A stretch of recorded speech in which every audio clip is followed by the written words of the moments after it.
And some interesting storylines coming out of the weekend here. Very few of them good for Joe Biden. Even as we talk this day about closing arguments in the criminal trial of Donald Trump, the headlines from Israel are very problematic for a president who is already watching progressive Democrats reconsider their support based on Israel policy.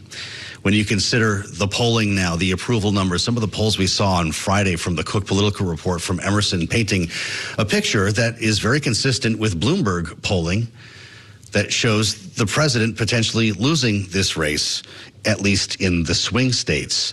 So everyone wakes up to Politico this morning and the playbook. Full-blown freakout is the headline.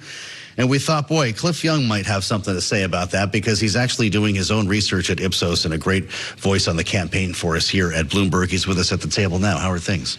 You had a long weekend. The lawmakers are gone. You can park where you want in Washington. Yeah, what else? It's a great day. It is a great day. Thank you for coming in. You're attempting to answer this great question that is kind of a flip to, are you better off now than you were 4 years ago? You're asking, what is the greatest problem facing America? And I guess we shouldn't be too surprised by what you found because we talk about it here on Bloomberg every day. Yeah, it's the economy. And more specifically, it's inflation. Mm-hmm.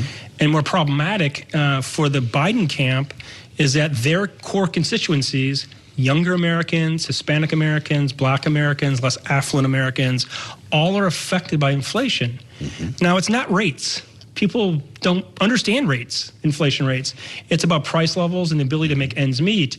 And there's a lingering effect of this, and this is problematic for the Biden campaign. Although a young prospective homeowner might be able to talk to you about rates, or somebody who owes money on a car, right? There are ways in which interest rates are biting us in a literal way. But you go back to Joe Biden a couple of weeks ago predicting that interest rate cut, and boy, was he projecting, wasn't he? Yeah, he really wanted things to be better. They Yes. know their problem, Mm-hmm. right? But once again, if you were paying 2 years ago $150 for basic foodstuffs, and today you're paying $170, yeah. That's $20 more that you're paying, and that's $20 more that you don't have. Right. And I think that there's been a lot of tone deafness among the Democrats, among elites, understanding how the average person, the average American, goes about their day-to-day. Mm-hmm. And their day-to-day is counting nickels and dimes. That's right. And it's not just the trajectory of inflation. It's where prices are now versus where they were then, right? We talk about slowing inflation as if this is a great thing, but it just means that prices are going up still, but at a slower rate. Slower. Yeah. But they're still high. That's not a win. Yeah, that's not a win. That's not a win. And the experience is that you need time.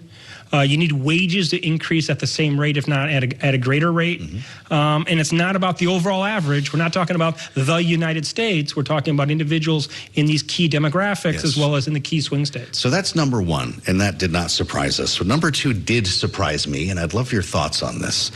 By the way, the economy at 23%, most important problem facing America. Number two is political extremism. And if you're with us on Bloomberg TV, you can see it was right behind the economy at 21%. This is something shared by both sides. Yeah, so on the Democratic side, it's threats to democracy. Mm-hmm. And who's a threat? Donald Trump. It's a way to mobilize the anti-Trump vote.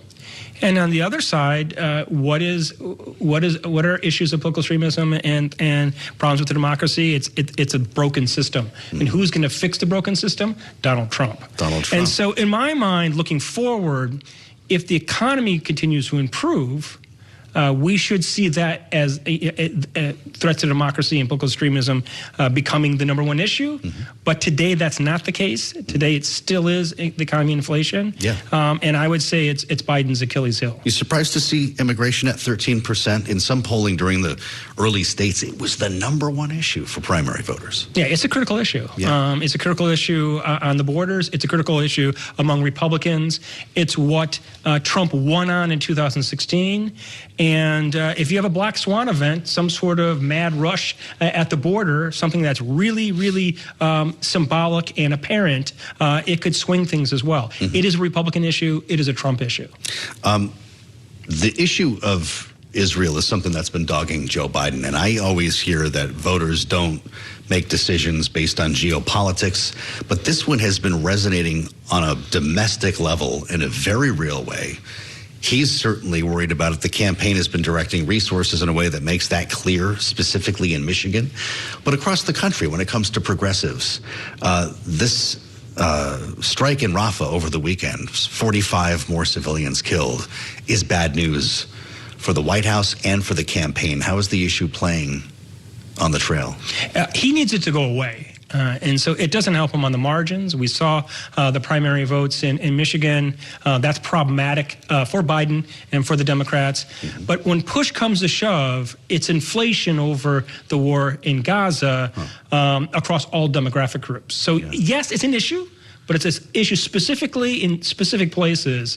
The real issue, once again, is still inflation and the inability of certain Americans in certain constituency groups to make ends meet. We're spending time with Cliff Young from Ipsos and his great polling and research that helps us find some interesting trends here on the campaign trail.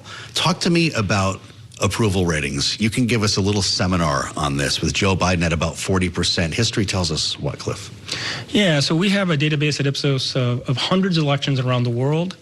We call this our salad bowl approach. We just kind of throw everything together and mix it up a bit. But what does it tell us? It tells us basically that a sitting president at 40% approval rating has better than a 50-50 chance of winning the next election. To be very specific, it's 55% chance of winning the next election. So we've been tracking over time and seeing where Biden's approval ratings are, and they're right at that tipping point. Depending on how you put it together, how you count it, if you take the average of all the polls out there, it's about at 39.5. Sure, okay. It's not a good place to be at this point it's for underwater, Biden. Technically, though.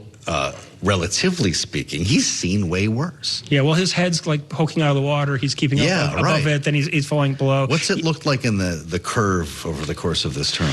He has been it's been basically a fluctuation around a mean, which is an average, which is like that hasn't moved at all. He's been a little bit below, a little bit above, a little bit below, a little bit above, and that's where he's been. I had the expectation that he would have improved by now, and that is not the case. So he's in a difficult place when it comes to that metric.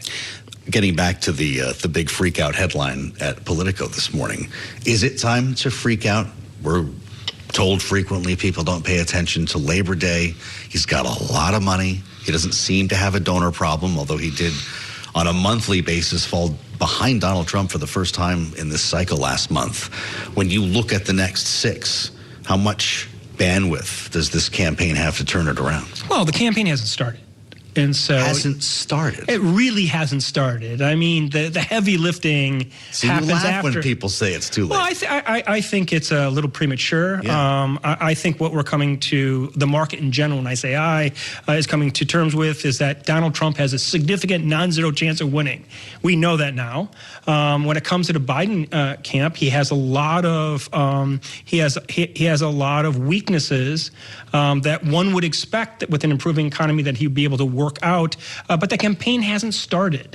He hasn't taken his case in a coherent way to the people, to his constituency groups, and we will see what happens once that happens. Does it start with the first debate? Is that when people tune in?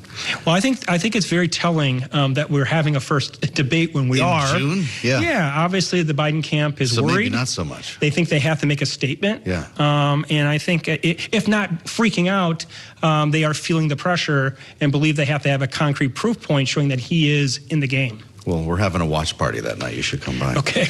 Great to see Cliff Young always at the desk here at Bloomberg with us from Ipsos polling. We always learn something when we talk to Cliff. He's the president of U.S. Public Affairs at Ipsos, and great to have you with us, sir, on balance of power.